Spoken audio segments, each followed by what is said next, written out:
kamar malah bapak-bapak ahlinya ya.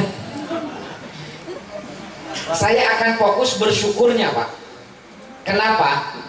Para kiai pasti tahu di dalam Sahih Bukhari ketika Mi'raj Nabi bilang begini, ketika aku Mi'raj Allah memperlihatkan isi neraka kepadaku, dan kalian tahu penghuni neraka kebanyakan perempuan, kata Nabi. Jadi sahur Rasulullah penghuni neraka teh kaseseueuranana istri, tapi sanes istri nu aya di dieu sanes. Istri nu aya di dieu mah mudah-mudahan ahli surga sadaya. Istri nu dilihat ku Rasulullah di neraka mah wah kurang jauh. Para sahabat naros, kenapa banyak perempuan di neraka ya Rasul? Apakah mereka tidak beriman kepada Allah dan Rasulnya? Mereka beriman kata Nabi. Apakah mereka tidak beramal soleh ya Rasul? Mereka beramal soleh. Kebayang tuh Pak, seorang istri yang beriman dan beramal soleh tapi jadi penghuni neraka. Lalu kata para sahabat, kalau demikian kenapa perempuan itu masuk neraka ya Rasul? Nih, kata Nabi, yakfurnal asyira, karena perempuan itu tidak mensyukuri kebaikan suaminya. Lisannya itu sangat berat berterima kasih atas jasa dan kebaikan suaminya. Pak, ulah kah Pak? Ya, si bapak masuk kalah di hati ya. Cek bapak teh, dengekeun. Pak lain tah dengekeun. Kadang kita juga sebagai para suami rasanya jarang kita berterima kasih terhadap istri kita. Terus Bu, ya misalkan upami ibu masak sayur, hegraos, bapak sok nganuhunkeun tara. Catat. Calebok deui lares teu. Tapi upami ibu masakna teu raos, suami ibu langsung komplainnya. Nah, itu sayur teh asam korong. Hati-hati loh, jangan-jangan kita juga mengkufuri kebaikan pasangan kita. Boa eta Pak, dosa nu teu karasa yang akan menggelincirkan kita ke dalam nerakanya Allah. Kenapa? Lisan kita begitu sulit, berat mengucapkan terima kasih terhadap jasa dan kebaikan pasangan kita. Man lam yashkurin nas lam yashkurin. Orang yang tidak berterima kasih terhadap kebaikan manusia, dia pun tidak akan pernah bersyukur kepada Allah Subhanahu. Padahal jasa istri kita teh luar biasa Pak. Serius Ibu? Iya Pak. Nu ngandung budak kurang 8 bulan saha? Bu, 8 bulan ngandung pernah dititipkan kandungan 2 poe ka salaki. Cek ibu teh Pak, mama reka undangan nitip heula. Kantos kitu teh Bu? Ku ibu nyalira leres teh. Waktu ibu hamil bapak mantuan teu? Benernya ibu-ibu. Palingan sahur Rasulullah ibu-ibu mah yakfurnal asyira, suka mengkufuri jasa dan kebaikan suami. Namanya pas ditaruh waktu ibu hamil bapak mantuan tuh itu terus bisa hamil kumaha tanpa bantuan si bapak. Serius Bu, bapak teh suami ibu oge mantuan. Waktu ibu hamil teh sok sanajan mantuanana sakedeung. Kadang 5 menit, kadang 10 menit ketika hamil teh laras teh Bu. Makanya di depan rumah saya itu di komplek itu pagi-pagi kan biasa sok tukang sayur keliling. Ngobrol ibu-ibu teh biasa geuninnya ibu-ibu mah sok sagala we keur ngobrol teh. Datang ibu-ibu terakhir jam adud cek tukang sayur teh ibu kunaon anjing kene mani medem keul atuh da ka bapak barudak bari milihan sayur keul kumaha peuting atuh da keur tiris terus ngajak terus nyakit we teu maksana kunaon beut baeut ieu rek nyeri hate kumaha abdi karek bismillah bapana geus alhamdulillah.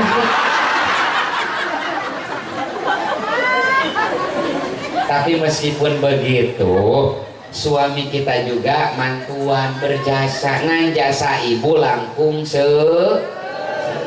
selesai Pak. Istri kita mengandung anak kita 9 bulan tanpa kita bantu sehari, belum melahirkan anak kita Pak.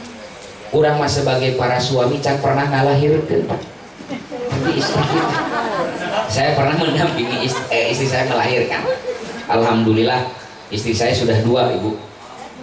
Udah saya mendampingi anak yang kedua. Da sanes heureuy Pak, kakarek saumur hirup ningali nu ngalahirkeun Pak. Saya melihat dengan mata kepala saya sendiri bagaimana bercampurnya keringat, air mata dan darah istri saya melahirkan itu. Bertaruh nyawa melahirkan teh Pak, nyeri bagai ditarik kulit dari dagingnya. Tanya istri kita, Bu, nyeri ngalahirkeun teh? Sing tarik arah kadengeun. Nyeri ngalahirkeun teh Bu? Nyeri Pak. Da cek syariat rek teh nyeri kumaha? Nu asup 3 on, keluar 3 kilo. Bayang. Bayang teh. Wah balik tadi ditarima nyanya 3 on. Anu bapak barudak masa sakilo satengah. Burut sakilo satengah.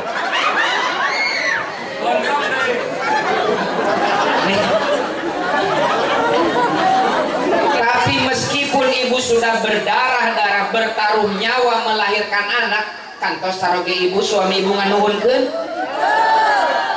Boro-boro nu kamar ge can kanuhun eta geus nyieun deui. Hati lho Pak. Buah-buah eta teh dosa, urang menyebabkan tergelincir ke dalam neraka. Kita tidak pandai berterima. Tamboklah hiji deui lah. Selesai istri kita berkorban melahirkan anak belum. Wa fisaluhu fi amain, kata Al-Qur'an. Istri kita menyusui anak kita 2 tahun tanpa kita bayar Pak. Ketika istri kita gadis Pak, payudara teh dijagana luar biasa. Tapi ketika sudah melahirkan anak kita, dibuang rasa malu istri kita entah kemana. Budak urang ceurik dawuh negosiasi. Rek di warung, rek di jalan, rek di pengajian, budak urang ceurik eta teh eraeun pamajikan urang. Kodok burial lep. Dan bisaan ibu-ibu mah ngarepekeun orok teh, orok dijeritan tenang we ibu-ibu mah. Bikeun we cocokan bapakna repe orok. Sok isuk mah giliran bapak-bapak ngurus orok. Jejeritan orok teh ceurik, bikeun cocokan indungna. Meureun pingsan orok.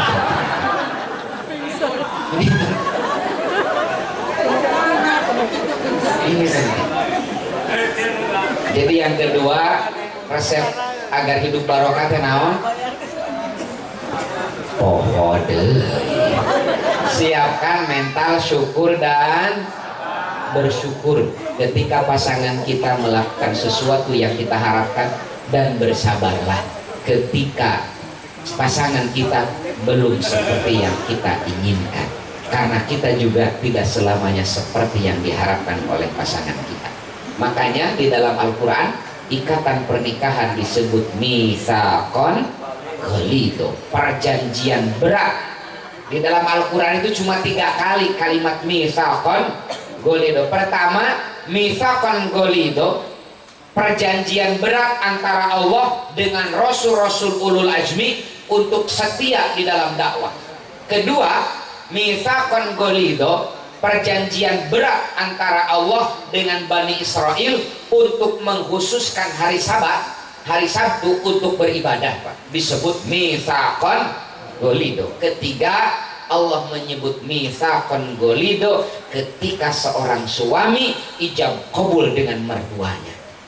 Ketika kamari Gus Ahmad ijab qabul, tarima abdi nikah qabil itu sedang mengikat perjanjian berat.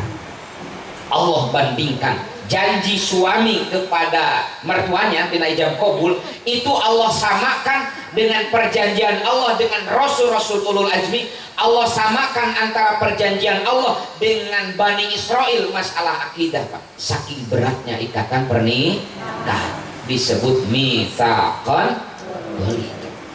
Kalau kita kaji di dalam tafsir At-Tahrir wa Tanwir karya Al-Imam Thahir Ibnu Asyur, kenapa pernikahan disebut mitsaqan ghalidz? Perjanjian berat. Pertama, pernikahan itu ibu ibadah yang paling lama, ibadah yang paling sholat lohor isalah namanya sabara menit Pak, 5 menit kan udah diajar dan mustapis mati 5 menit yang wudhu itu teh Pak, sholat kan 5 menit. Nah, puasa sabara lami sesasi kuatan orang dirinya di Tasik mah puasa teh dari terbit fajar sampai terbenam matahari. Di dia mah sabulan kuatannya. Ya kan puasa mah dari terbit fajar sampai terbenam matahari. Ibadah nanti kan ya 13 sampai 14 jam. Haji ngan genep poe haji teh ibadah 8, 9, 10, 11, 12, 13 Dzulhijjah. Laras teh hajian teh ngan genep hari, sholat ngan 5 menit, puasa ngan 13 jam, haji ngan genep hari. Tapi pernikahan ketika kemarin Gus Ahmad ijab qabul dengan mertua itu kalau diibaratkan dengan sholat baru takbiratul ihram. Kapan salamnya? Ketika kematian memisahkan kalian berdua.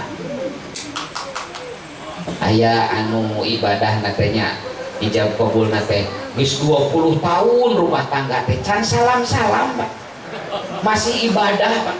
Aya nu rumah tangga tos 30 tahun can beres ibadah nate Pak. Laras teh. Kumaha lamun cerai, tak cerai mah hitut.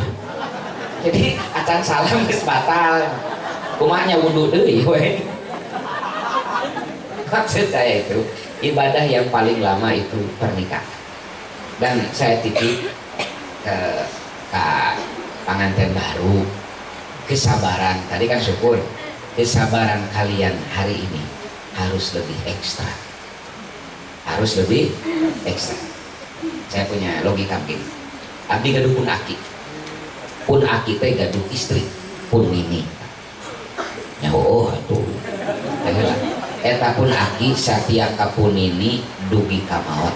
Hanya kematian yang bisa memisahkan mereka berdua. Saya tebu, saya lajang pun aki gaduh abdi incun, abdi ge satia kapun bojo teh dugi kamawat. Mudah-mudahan pun bojo dipayun.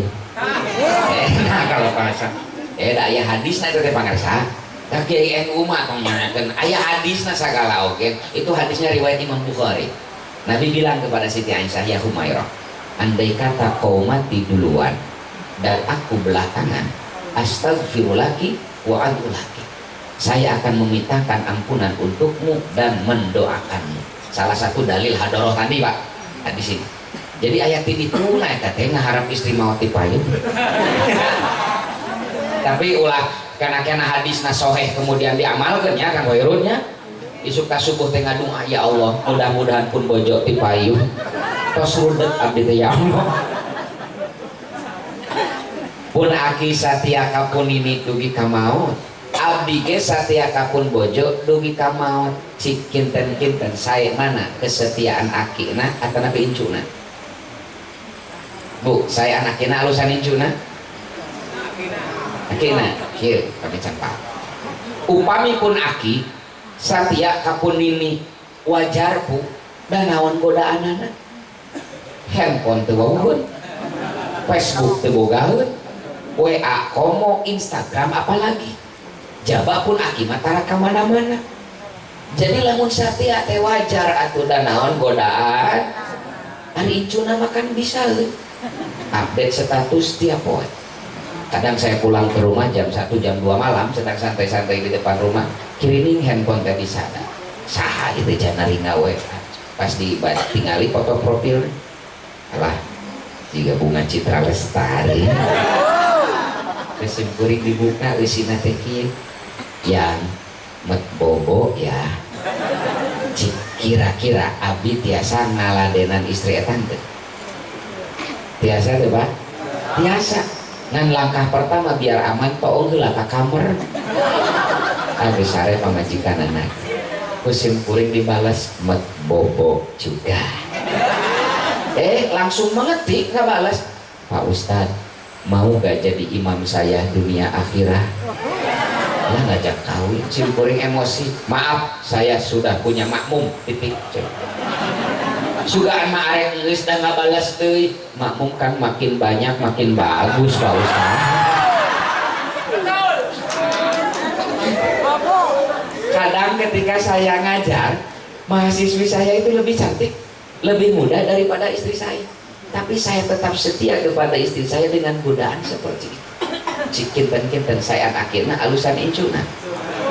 Jawaban teh kudu cerdas. Alusan incuna. Kenapa? Tantangannya lebih berat.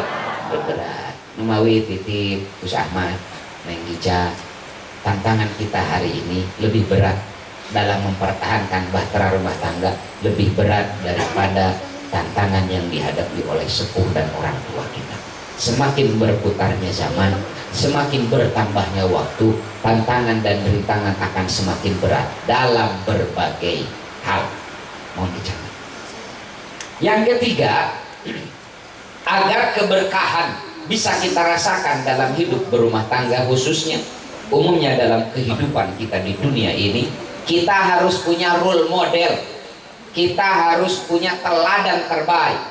Dan teladan terbaik bagi kita adalah Rasulullah Shallallahu Alaihi Wasallam. Jadi kalau kita ingin bagaimana rumah tangga kita barokah, contohlah ke rumah tangga Rasulullah Shallallahu Alaihi Wasallam. Saya ingin cek dulu ibu-ibu. Ibu, Bu, Ari Siti Khadijah sareng Rasulullah beda sabaraha tahun usiana? Aya ibu-ibu teh kerana hiu, aya nu lah, aya nu tapi aya deui tuh di tukang ngaharewos lain ngajawab kalah ngaharewos ka gigireunana antep tong dijawab lah dan kegede bedaan. Bu, ketika Siti Khadijah dinikahi oleh Sayyiduna Muhammad, usia Siti Khadijah 40, usia Sayyiduna Muhammad 25. Jadi Siti Khadijah itu 15 tahun lebih sepuh daripada Sayyiduna Muhammad. Tapi ibu, saya baca riwayat sahih dalam kitab Wafaul Wafa bi Akhbari Daril Mustafa.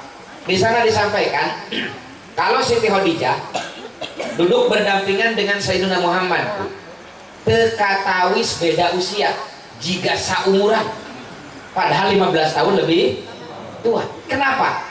Karena Khadijah itu tipikal istri yang pandai merawat diri sehingga tampak 15 tahun lebih muda. Dicontohin para istri, dicontohin ibu-ibu. Hari ibu-ibu mah sabalik nanya, ibu jeung suami teh beda 5 tahun. Kolot suami diuk ngareneg da eta jiga kolot ibu. Pami sahur bahasa santri mah nu kitu teh ibu-ibu bermutu, bermuka tua. Lain seueur dipikir kalau abdi pisan begitu. Namawe ka para istri, contohlah istri terbaik Khadijatul Kubra. Istri terbaik Rasulullah itu Khadijah. Pak, 25 tahun Sayyiduna Muhammad berumah tangga tanpa poligami. Baru setelah Khadijah wafat, Nabi poligami. Jadi Nabi poligami itu cuma 10 atau 11 tahun terakhir, Pak. 25 tahun Nabi berumah tangga pertama itu monogami. Selama Siti Khadijah hidup, Nabi tidak poligami. Baru setelah Khadijah wafat, Nabi poligami. Ini yang dijadikan syarat oleh Siti Fatimah binti Rasulullah Shallallahu Alaihi Wasallam ketika dilamar oleh Sayyidina Ali karramallahu wajhah. Saur Siti Fatimah, mangga akang lamaran akang ku abdi ditampi dengan satu syarat. Naon neng? Jangan kau duakan aku sebagaimana ayahku tidak pernah menduakan ibu. Jadi Rasulullah poligami tos istri pertama nama awat. mawi ka itu senjata ampuh ibu-ibu anu mayunan suami ngebet nyanung dia nyanung namina nyanung dengan modus sunnah rasul. Misalkan isu teh suami ibu teh lelenehan lagu masepnya mah pilihan orang teh wajibnya nyontok ka Rasulullah nyanya atau dari bapak kieu mah mamah ngadukung moal lamun bapak rek nyontok ka Rasulullah atuh nyakan tenang maksud bapak nya cenah arek nyanung ibu teh ulah emosi mangga bapak bade poligami mah da itu diperbolehkan ku agama. Tapi upami leres bapak poligami hoyong nyontok ka Rasulullah pan aya hiji syaratna pak ulah hilang naon mah murangan hiji lengkahan heula mayit aing da Rasulullah mah poligaminya setelah istri pertamanya menikah nemawi ka bapak-bapak nu aya ngebet hoyong nyandung sing sering-sering ngadua mudah-mudahan bojona enggal enggal pae enggal soleh. Khadijah yang kedua Khadijah itu jadi yang pertama Khadijah itu kenapa Nabi sangat mencintai Khadijah bukan hanya selama Khadijah hidup ibu bertahun-tahun Khadijah wafat Nabi sudah punya istri lebih dari satu sosok Khadijah tak tergantikan dalam hati beliau. Bukan kata saya, ini curhatan Siti Aisyah yang diabadikan dalam Sahih Bukhari. Kata Siti Aisyah, tidak ada perempuan yang membuat aku cemburu melebihi kecemburuanku kepada Khadijah. Ditarosku ibu-ibu muslimat waktu hari tanya. Neng, kunaon cemburu ka ibu Khadijah. Pan ibu Khadijah mah tos pupus. Saur Siti Aisyah, ibu rek cemburu kumaha?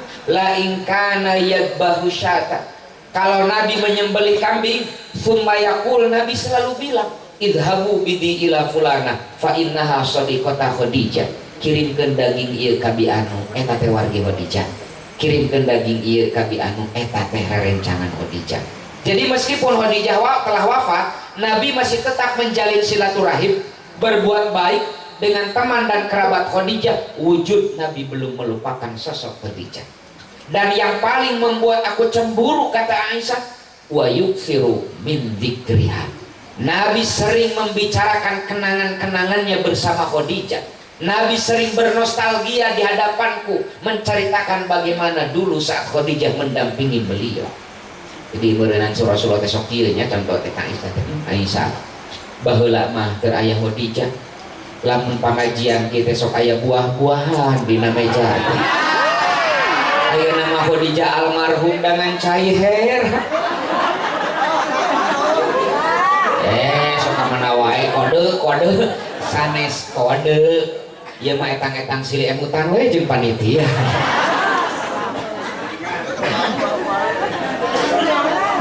Kenapa Rasulullah sangat cinta banget kepada Khadijah? Satu, karena Khadijah itu tipikal istri yang pandai merawat diri. Kedua, Khadijah itu istri yang pandai melayani suami. Ketika Nabi di Gua Hira, Pak, kadang 4 hari 3 hari tidak pulang-pulang, eta nu ngajajabkeun bekal Sayyiduna Muhammad di Gua Hira teh Siti Khadijah. Padahal ti Mekah ka Gua Hira teh kan tebih Pak 7 kilo Pak ti Mekah ka Gua Hira teh. Tong bujang-bujang ti Mekah Pak, ti Hanap ti kaki bukit ka Gua Hira. Kalau laki-laki mah ya sekitar 15-20 menit lah nanya besok nu kantos ka Gua Hira Pak. Urang ngetekerekelan kana batu itu ya 15 menitan lah kami pameget mah ka Gua Hira ti Hanap teh. Pami ibu-ibu mah 2 jam eta teh. Karena karek kalengka saeutik menerkeun tiung. Ngaluarkeun HP 2 jam dulu. Tapi eta Siti Khadijah anu angkat. Padahal Khadijah teh beungar tiasa nuwarang batur mayar ojek pang ngajajakeun ka Gua Hira. Tapi Siti Khadijah yang berangkat sendiri mengantarkan bekal suami. Kenapa? Karena Khadijah itu tipikal istri yang pandai melayani. Ketiga, Khadijah itu istri yang pandai menenangkan hati suami. Diriwayatkan dalam Bukhari, ketika Sayyiduna Muhammad mendapatkan wahyu pertama di Gua Hira, di tengah keheningan malam, ketika manusia tenggelam dalam tidur dan mimpi, Sayyiduna Muhammad terjaga seorang diri di Gua Hiro, berurai air mata, menatap dengan penuh sedih ke seantero kota Mekah. Tiba-tiba datang makhluk asing yang memeluk erat beliau dan berkata, "Iqra, baca." Ruwasta Rasulullah. Nabi refleks menjawab, "Ma ana biqari, saya tidak bisa baca." Singkat ceritalah, lisan Sayyidina Muhammad ditutup, lalu si makhluk itu membacakan surat pertama ya, Al-Alaq ayat 1 sampai 5. Tos ngabacakeun ayat eta, les we makhluk eta teh eueuh deui. Rasulullah teh jalmi Pak, kabayang ku urang nyalira tengah wengi, tengah gunung aya nu kitu. Eta Rasulullah ruwasiut kitu turun kabur ti Gua Hiro Pak, pita tarajo. Ngan duka pegatukan teh senangna. Eda poe kareta mah. Datang ke rumahnya dalam keadaan ketakutan, saking takutnya menggigil seperti kedinginan. Dibukakeun pantau ku Siti Khadijah, katawis caroge sapertos nu tiris, dicana ka kamar diobokeun disimutan. Eta dina lebet salimut ibu Rasulullah hari wus-wus. Terang urang dia hari wus-wus. Hari wus-wus kieu. Dieu di Gua Hiro aya nu kieu gitu kan. Umarurung. Hatinya resah, perasaannya gelisah, ketakutan menghantui beliau. Dan ibu tahu, ketika hati Sayyiduna resah, perasaannya gelisah, ketakutan menghantui, tiba-tiba keluar dari lisan istri tercinta kalimat-kalimat yang menyejukkan hati suami seperti embun menghujani bumi. Saur Siti Khadijah itu bariku sapa, "Wahai suamiku, aku mengenalmu bukan 1-2 tahun. Aku mengenalmu puluhan tahun. Kau itu orang baik. Ucapan, perilaku, dan statusmu di Facebook belum pernah menyinggung orang. La takhaf wa la tahzan." Jangan takut, jangan bersedih. Yang terjadi barusan di Gua Hiro adalah kebaikan, karena kau orang baik suamiku. Tenang langsung Pak, manah Rasulullah teh. Usaha ditenangkeun anak Bu ku Siti Khadijah. Poin ketiga, Khadijah itu istri yang pandai menenangkan hati suami. Pertahosan kang ibu-ibu. Bu, ibu salami di pihukum ku caroge. Ibu sering nenangkeun manah caroge atanapi sering ngarudaske.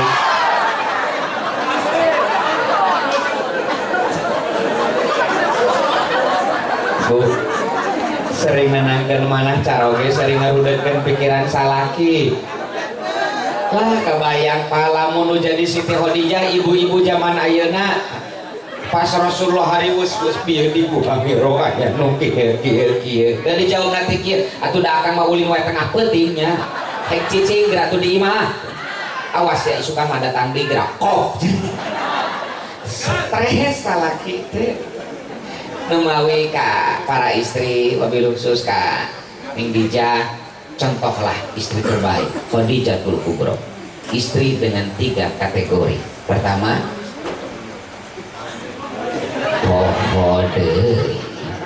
istri yang pandai merawat.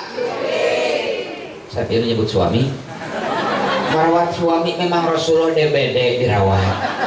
Merawat diri. 2, pandai melayani. 3, pandai menenangkan hati. Cek ibu-ibu teh, hayo we istri terbaik. Ari suami terbaik nu kumaha? Laras teh Bu? Itu biasa lah jawabnya. Ini jika nu balas dendam, laras nah.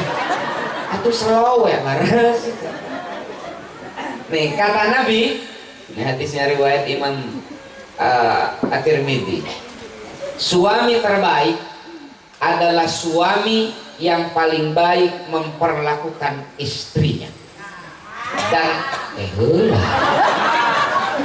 jadi sahur Nabi, suami terbaik adalah suami yang paling baik memperlakukan istrinya. Dan aku, kata Nabi, adalah suami yang paling baik memperlakukan istri-istri. Rasulullah maaf, bujeng-bujeng, jangankan melakukan KDRT, Pak. Naudzubillah min dzalik. Bujeng-bujeng ngarahetan manah bojo, Pak. manggil bojo, manggil istri payunan batur, tak pernah panggil nama, selalu dengan panggilan kesayangan yang membuat hati istrinya itu merasa berharga, merasa dicintai oleh hati suami. Semua istri Nabi punya panggilan kesayangan masing-masing, punya kode masing-masing. Tapi yang paling terkenal, populer, panggilan terhadap Siti Aisyah. Karena Siti Aisyah mah Pak, kulit nate putih merona. Putih merona bahasa Arab nate Humairah. Numawi disauran ku Rasulullah teh, ya Humairah, wahai istriku yang kulitnya putih merona. Ibu rawas dipanggil gitu ku suami, badan kelepok-kelepoknya. Tapi kayak tanpa upami istri bapak kulit nanti putih merona mah montong dipanggil Humairah. Eta mah penistaan. Istri bapak hidung maya Humairang.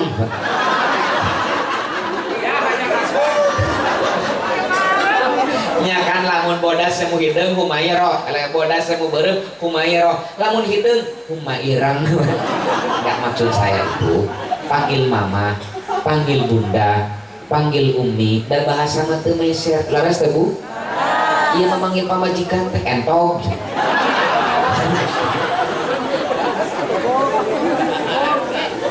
Jadi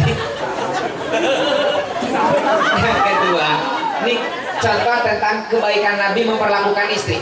Biasanya Pak, biasanya kalau di Jawa Barat, kalau mau balik sedang ceramah tentang pernikahan suami istri, pasti yang jadi objek itu istri. Ya ibu, salaki balik di masjid, salaki balik di pandamelan teh, sambut bukakeun panto, sambut senyuman, suguhan cai, osok itu.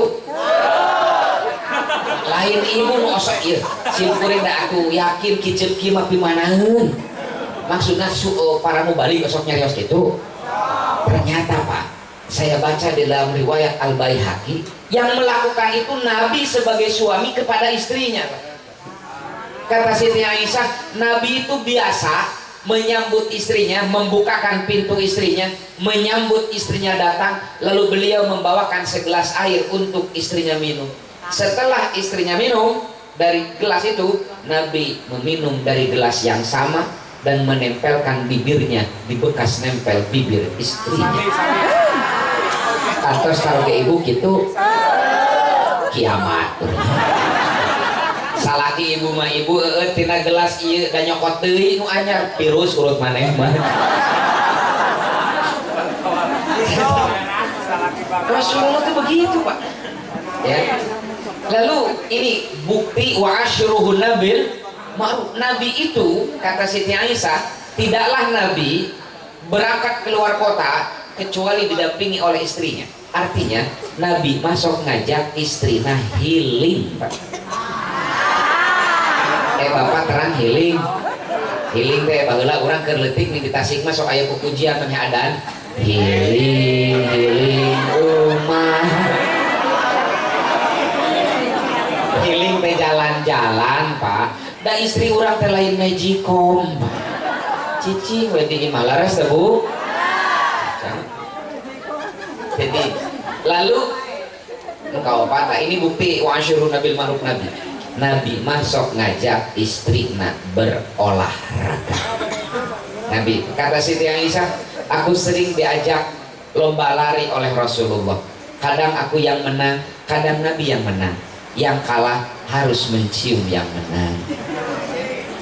Kantos Bapak ngajak bojo olahraga. Bapak mah ngesageun arek badminton ditaros ke ibu teh. Kamana Pak? Rek nepak. Ngiring lah. Terjadi. Kalah terjadi. Janten Pak, ajaklah sewaktu-waktu istri itu berolahraga. Tapi kade, upami istri Bapak naimi na imas, nu diajak olahraga teh imas. Ya ari istri ngaranna imas nu diajak olahraga ai. Tapi omong. Jadi suami terbaik itu Rasulullah Shallallahu Alaihi. Makanya Gus Ahmad, contohlah Sayyidina Muhammad, suami terbaik, yakni suami yang paling baik memperlakukan istri. Nah sakitu nya ulah lamitring ari ceramah sajam ge beres, ulah lamitring bisi kapok ya. kena abdi di dia ceramah di payunan guru-guru simkuring jamaah seueur sonsai ceramah teh 3 jam sumpah geto silaturahim deui ditaros ku ibu-ibu teh sanu ceramahna eta nu leutik-leutik basa dibustah budak eta geus yang ngabejaan ulah datang naon kitu trauma aku mah 3 jam ceramahna arek balik ti heula era lamun sakedak masa jam beres anjing pageto silaturahim deui ditaros ku ibu-ibu teh sanu ceramahna eta nu alit-alit kaset berarti Tasik oh eta macam liayar hayu urang daratang sok sakedeung si ujang eta mah itu kan pesan Nabi yasiru wala tu'as. Jadi yang pertama suami terbaik itu apa Pak?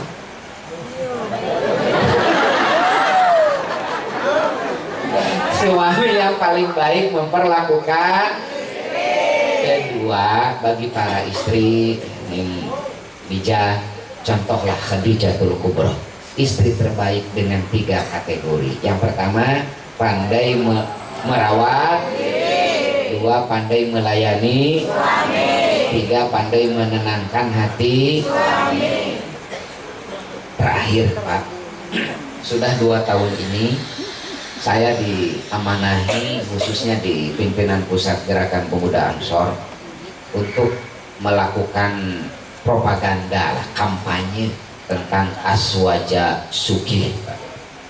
Kalau era Mas Nusron, era Gus Yakut kemarin 2 periode pimpinan pusat gerakan pemuda Ansor fokus dengan aswaja kebangsaannya. Ya, tadi kan didendangkan oleh sahabat-sahabat Banser lagu Subhanul Waton Hubul Wadon ulah makedon maketo Hubul Waton minal. Karena tantangan kita saat itu adalah mereka yang merongrong NKRI ini Pak. Sehingga NU dalam hal ini Ansor tampil di garda terdepan untuk menyuarakan nasionalisme aswaja kebangsaan itu. Hari ini tantangan kita bukan mereka yang merongrong NKRI, tapi tantangan NU hari ini adalah kelaparan Pak. Tantangan NU hari ini adalah ketertinggalan dari bangsa yang lain Pak. Stunting Pak.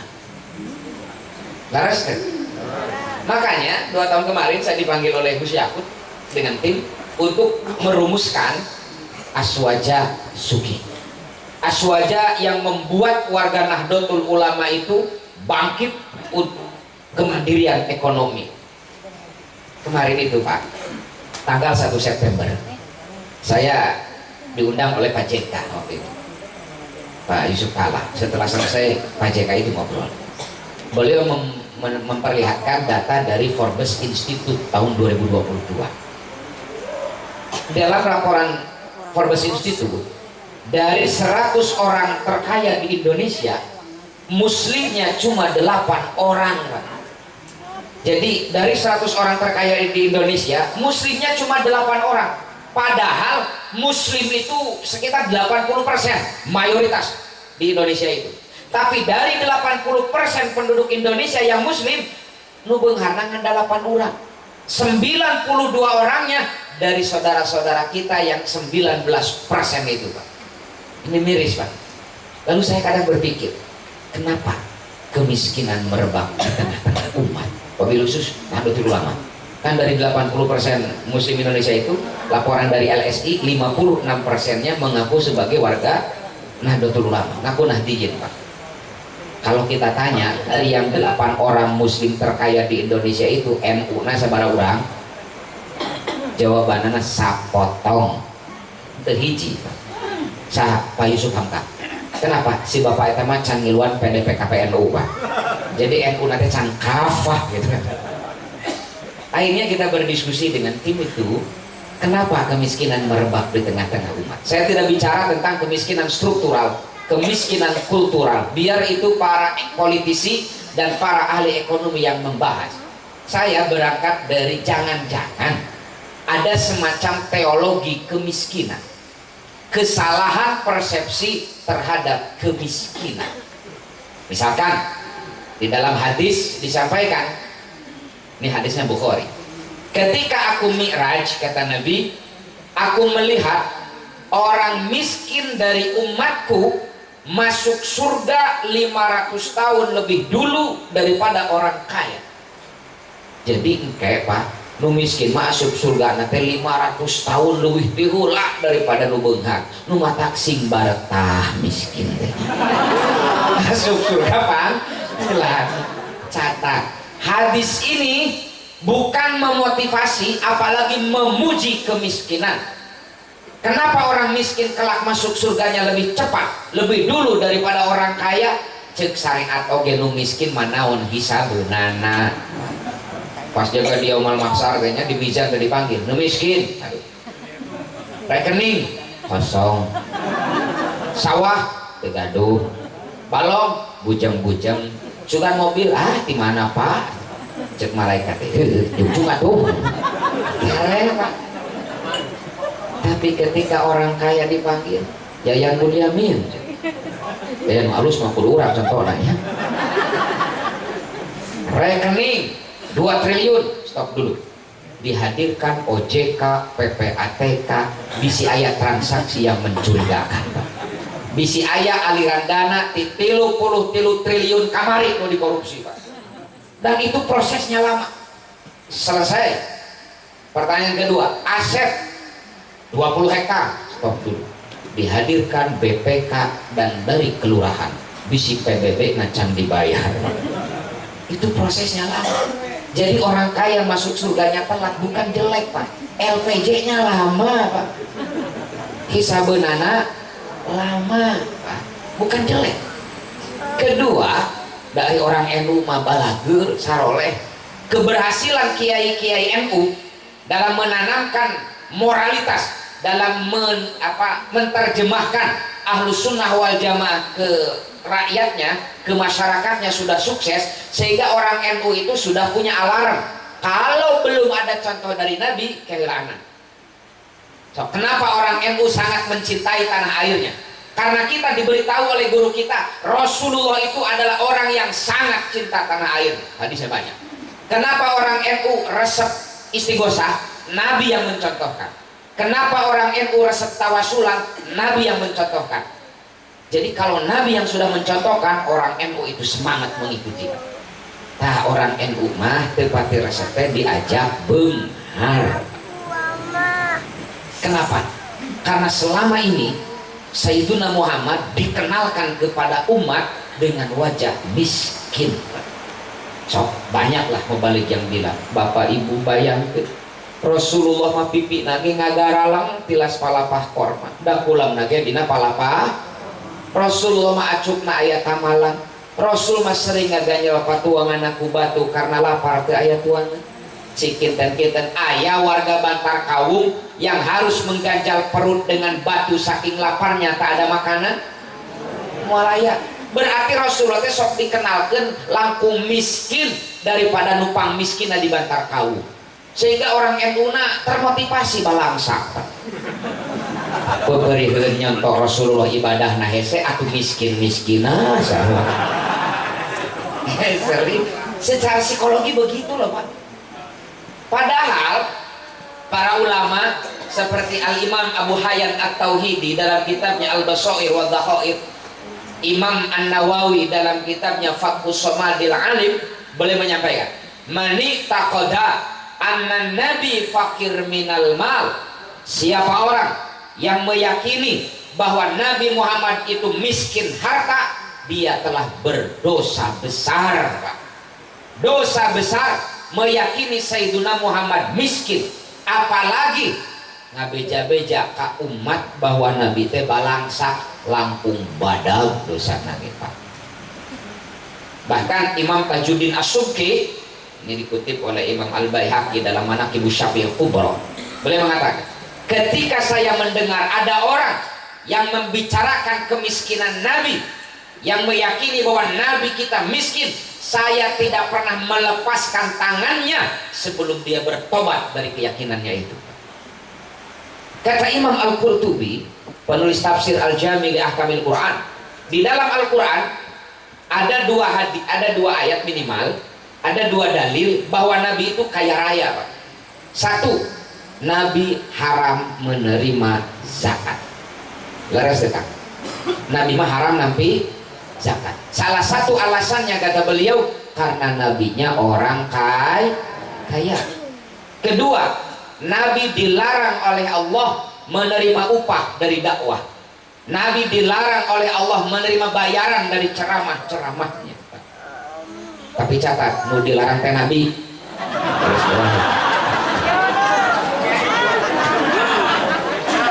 Nu dilarang teh hari sanes Nabi mah teu aya larangan. Kenapa Nabi dilarang? Wa wajadaka ilang, janji Allah yang mengkayakan Rasulullah Sallallahu Alaihi Wasallam. Saya telah data harta kekayaan Nabi dalam riwayat sahih. Bapak para kiai itu bisa cek, ada kitab keren ditulis oleh ulama salaf namanya Al Imam Muhammad bin Ishaq ya. Nah, di sana disampaikan judulnya Tarkatun Nabi. Nah, Muhammad bin Ishaq itu Pak lahir tahun 199 Hijriah, wafat tahun 267 Hijriah, satu masa dengan Imam Bukhari, Muhammad bin Ishaq ini. Beliau nulis satu kitab judulnya Tarkatun Nabi. Ini kitab pertama yang mendata harta kekayaan Nabi dalam riwayat-riwayat sahih. Nabi itu Pak punya 5.736 ekor unta. Makanya ketika Haji Wada Nabi kurban 100 ekor unta. Untanya 5.700. Nabi punya 10.640 ekor kambing. Cung di dia nuga domba 10.000. Nabi itu dombanya 10.640 ekor kambing. Nabi punya 13 bidang tanah. Yang di dalam Sahih Bukhari juz ketiga, cek di Sahih Bukhari juz ketiga, Ahmad ada judulnya Kitabun Nafaqah.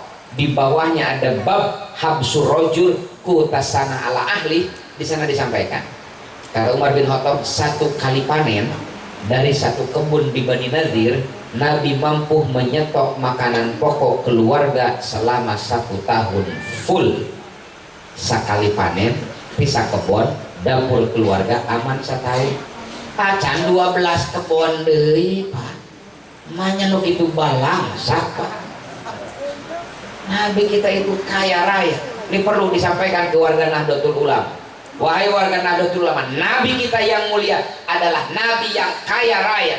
Karena Nabi kita kaya raya, kita juga harus berusaha untuk kaya. Kenapa kita orang NU khususnya, umumnya kaum muslimin harus kaya? Agama kita punya satu adigium, maqamaddin illa bil mal. Agama tidak akan tegak tanpa dukungan dana. Cobi kita mau silaturahim nih, pengajian syiar Islam seperti ini, cukup dengan tawasulan kemudian malaikat Jibril wason sistem? Enggak, perlu dana. Kita mau membangun pesantren, membangun masjid, cukup dengan istighosah. Ngantosan malaikat mau besi jeung semen, kudu ka toko material. Dan pertanyaannya, ari toko material na baik kan dibayar ku surat Al-Ikhlas, moal kudu ku dana. Rukun Islam seuriji 5. Catat Pak, nu gratis dina rukun Islam ngan maca syahadat. 4 sisanya perlu dana, perlu harta. Sholat perlu dana, perlu. Makanya sarung jeung mukeun keur sholat ngadaguan pembagian caleg. Kan kita yang harus beli. Kemarin nih puasa Ramadan perlu dana, perlu da buka jeung sahur mah anggaran tina dana desanya Pak Lurah. Kita yang harus beli. Apalagi zakat, apalagi naik haji Pak. 58.600.000 OMH tahun ini Pak, hampir 60 juta. Jadi ada dari rukun Islam ongkos nawae 60 juta. Ini menandakan umat Islamnya harus kaya agar bisa bayar zakat, bisa naik haji, bisa menyantuni yatim, bisa menyantuni jompo, menyantuni janda tua. Catat, janda tua santuni. Dari janda muda jeung janda pirang mah ulah disantuni. Koleksi eta mah. Dana itu penting. Makanya saking pentingnya dana, dalam istighosah pun sering kita mintakan kepada Allah. Ya Rabbi bil Mustafa balik makosi dana. Betul kan? Ada? Allahumma hasil makosi. Sok lagu favorit muslimat satos magadir naon? Iya dana, Pak. Saking pentingnya. Ini penting, Pak. Umat Islam harus kaya. Yang benghar. Bukan fakta orang emu mah hese diajak benghar, Pak. Iya, namanya ku abdi ditaros hoyong benghar. Semangat padahal malaikat teh keur ngaminkeun doa urang. Pas ditaros bab namanya teh hoyong benghar. Cek malaikat, lah teu semangat maneh mah core. Moal jadi benghar teh. Sing semangat atuh, Pak. Hoyong benghar. Beladir mah repeh betah miskin, Bu. Sing semangat atuh. Hoyong benghar. Usaha.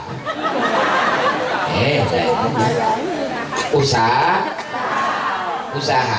Fa idza qudiyatis shalat fantashiru fil ardi wabtagu min fadlillah. Bahkan nih Imam Asy-Syaibani keren namanya juga, mudah-mudahan seperti Imam Asy-Syaibani. Jadi ada cerita yang menarik Imam Syaibani itu, Gus. Setelah Imam Syafi'i selesai mondok di pesantrennya Imam Malik, beliau memohon izin kepada gurunya, kemana saya harus melanjutkan belajar. Kata Imam Malik, berangkat kau ke Irak, ada senior kamu, muridku dan juga murid Imam Abu Hanifah, namanya Muhammad bin Hasan Asy-Syaibani. Berangkatlah Imam Syafi'i dengan mengikuti Google Map ke alamatnya Imam Asy-Syaibani. Begitu di mapnya berkata tujuan Anda berada di sebelah kiri. Setengah tidak percaya Imam Syafi'i itu. Kenapa? Karena rumah Imam Asy-Syaibani itu megah bak istana. Sur Imam Asy-Syaibani, maknya ya teh kiai, bumina imah lain kiai, ieu mah caleg. Singkat cerita, Imam Syafi'i dipersilahkan masuk. Begitu masuk ke ruang tamu, makin underestimate. Makin benar itu salah imam. Kenapa? Sang imam yang beliau cari sedang menghitung keuntungan dagangnya di meja tamu. Kamu juga tak artos, Pak. So Imam Syafi'i benar ieu mah sanes Imam Asy-Syaibani.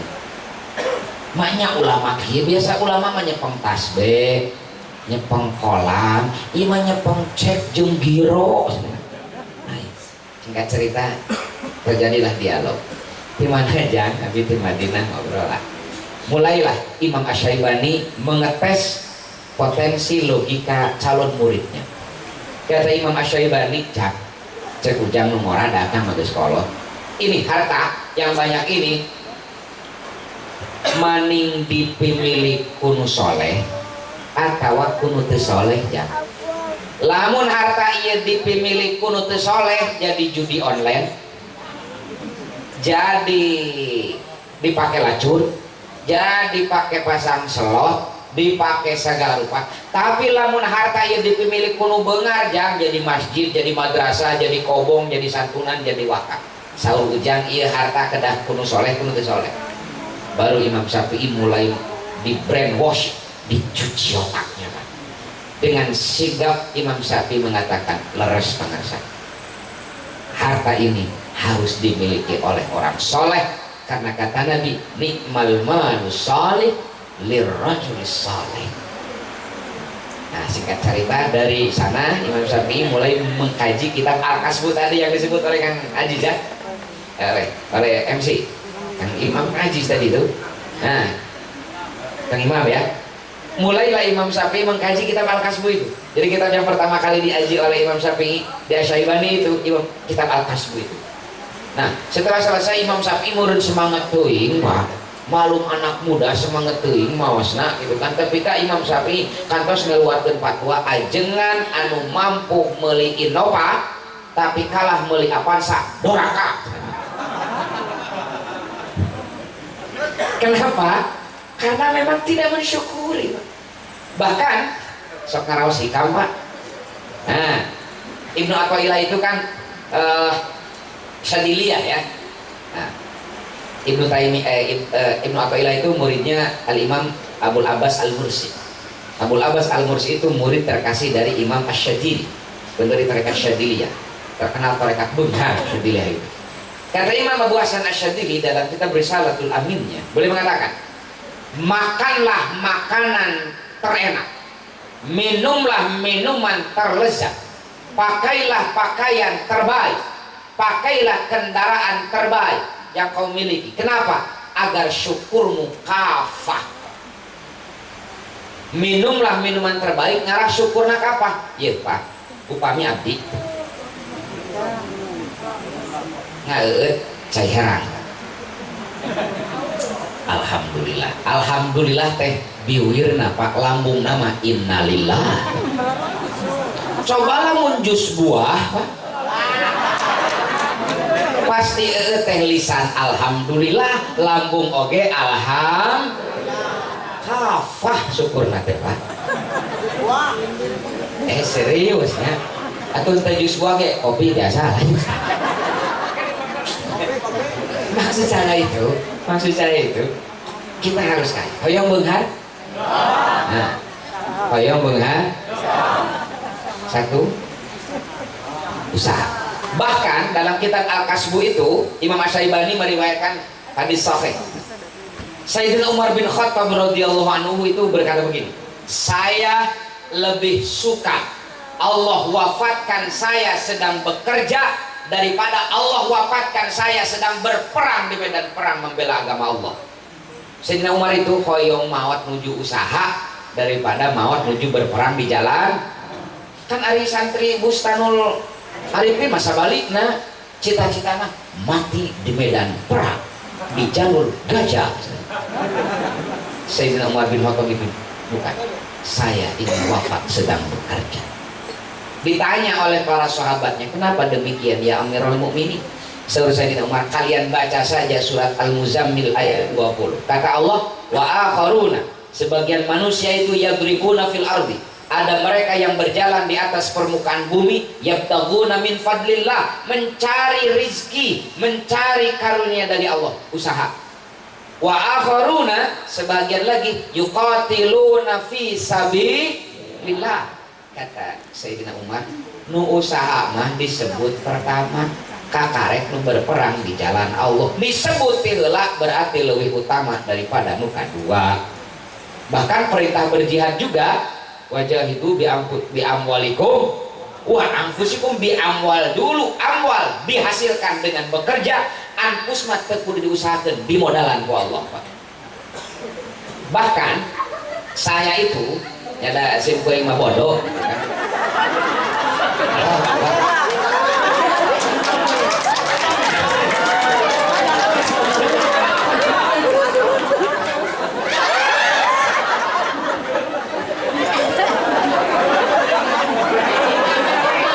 Beda hari Jami Soleh mah ijabahna teh deukeut. Jazakallah khairan katsiran. Tuh jadi pohon deui. Sampai mana barusan itu? Nah, di awal baru saya itu orang bodoh lah. Saya kuliah S1 S2 di filsafat, jadi tidak mengkaji yang lain-lain, mengkaji hadis susunya. Abdi mah sanes ahli hadis rumaos, sanes ahli hadis, abdi mah ahli hadas Pak. Saya itu belum pernah mendapatkan hadis, mendapatkan informasi Nabi mencium tangan sahabatnya yang ahli ibadah. Yang terkenal ahli ibadah itu zaman Nabi itu Abu Darda, Abu Dar Al-Ghifari, Abu Hurairah, itu sahabat yang ahli ibadah. Saya belum pernah menemukan satu hadis Nabi mencium tangan sahabatnya yang ahli ibadah. Kami para ajengan menemukan, beritahu saya belum pernah menemukan. Tapi saya menemukan 3 hadis Nabi mencium tangan sahabatnya yang bekerja keras Pak.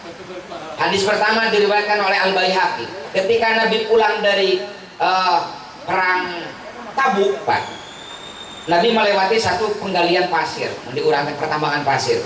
Ada di sana sahabat muda namanya Sa'ad bin Mu'ad. katingali ayah rombongan Rasulullah. Sa'ad bin Mu'ad meletakkan martilnya lalu menghadap ke Rasulullah musafaha. Begitu Nabi musafaha dengan Sa'ad bin Mu'ad, ruas Rasulullah. Kenapa? Qad jilata dalam hadis itu. Tangan Sa'ad bin Mu'ad teh kapalan sasangalun. Di dia naon mina? Saminya sasangalun. Ku Rasulullah ditaros saat kunaon itu mani kieu kauninga ya Rasul abdi mah usrifna melahan batu lajeng batu nadi icang kangge biaya kun bojo sareng kun anak kun abi dicanak deui Pak dikieu kedua tanganmu ini saat tangan yang paling dicintai oleh Allah Subhanahu. Kedua hadisnya setelah Mu'ad bin Jabal pulang dari Yaman mudik, kalau istilah kita mudiklah dari Yaman ke Madinah musafahah dengan Nabi ruas kunaon leungeun teh kieu ya Rasul da di Yaman macana bisa pertos di dieu biasa icalan online abdi mah di Yaman teh macul ngoret melak bawang dugi ka panangan abdi kieu ku Nabi dicium Pak kedua tanganmu ini Mu'ad tangan yang tidak akan pernah disentuh oleh api neraka. Ketiga, Nabi mencium tangan putri terkasihnya Fatimah binti Rasulullah. Di awal-awal pernikahan mungkin Sayyidina Ali belum mandiri lah secara ekonomi, belum mapan, sehingga Siti Fatimah harus hadir membantu perekonomian keluarga dengan menumbuk gandum Pak. Dugi kapananganana lalecet Pak. Nabi silang ka bumi Siti Fatimah ningali putri terkasihna nuju Ciramai Pak. Neng kunaon Ciramai sok dipai kosong kumaha ieu Pak panangan lalecet kunaon maniki abdi teh numbuk Bandung we nutu ngahelar mah di urang mah nya nutu pare dugi ka kieu teh ku Nabi dicium Pak kedua tanganmu ini wahai putriku tangan yang paling dicintai Allah tangan yang tidak akan pernah disentuh oleh api neraka. Sahih hadisnya. Jadi Nabi begitu menghargai pekerja keras. Ini penting kita sampaikan kepada umat. Mari sing-singkan lengan baju, membanting tulang. Nabi kita adalah Nabi pekerja keras, bukan Nabi pemalas. Sayyiduna Muhammad jadi nabinya cuma 23 tahun, tapi jadi pengusahanya 27 tahun kata Imam At-Tabari, 25 tahun kata Imam Ibnu Katsir. Lami mana jadi nabi yang jadi pengusaha? Jadi pengusaha Pak. Makanya di dalam kitab fikih tinggal rubul muamalah lebih banyak daripada rubul ibadah. Kenapa? Rubul ibadah Nabi cuma 23 tahun. Tapi muamalah langsung karena Nabi menjadi pembisnisnya 25 tahun. Ini penting disampaikan kepada warga Nahdlatul Ulama. Itu teh Nabi Pak maksum tegaduh dosa dibekelan mukjizat doana mustajab masih usaha Pak. Maknya orang bantar kaum Nabi lain Pak. Tapi mau usaha. Abu Bakar As-Siddiq radhiyallahu an hari ini beliau dilantik jadi khalifah pemimpin umat Islam dunia akhirat ditertos Nabi Pak. Hari ini dilantik, besok pagi-pagi dipergoki oleh Umar bin Khattab. Beliau sedang memikul barang-barang dagangannya.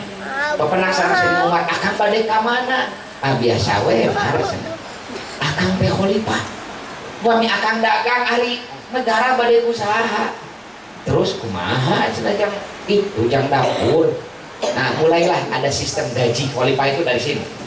Kabayang ke Sayyidina Abu Bakar As-Siddiq sahabat terbaik Nabi hari ini dilantik jadi khalifah, besok masih usaha Pak.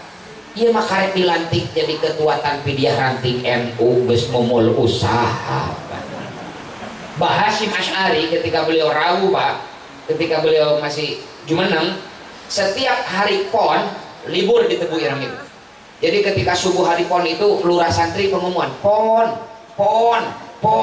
bunga santri itu kenapa libur. Kenapa libur? Jadwal Mbah Hasyim Asy'ari jualan kuda di pasar Sangkir. Itu Raisul Akbar muassis Nahdlatul Ulama. Pekerja keras.